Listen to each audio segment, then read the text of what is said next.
إن في خلق السماوات والأرض واختلاف الليل والنهار والفلك التي تجري في البحر بما ينفع الناس وما أنزل الله من السماء من ماء فأحيا به الأرض بعد موتها وبث فيها من كل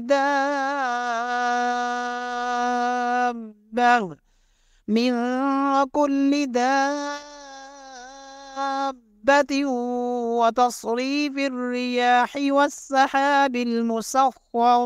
والسحاب المسخر بين السماء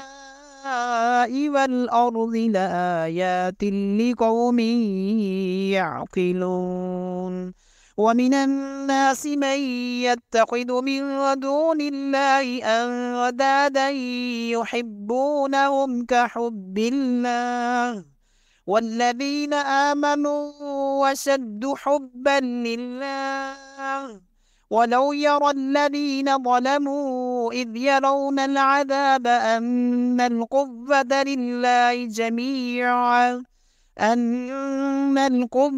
لله جميعا وأن الله شديد العذاب إذ تبرأ الذين اتبعوا من الذين اتبعوا ورأوا العذاب فتقطعت بهم الأسباب وقال الذين اتبعوا لو أن لنا كرة فنتبرأ منهم كما تبرأوا منا كذلك يريهم الله أعمالهم حسرات عليهم وما هم بخارجين من النار.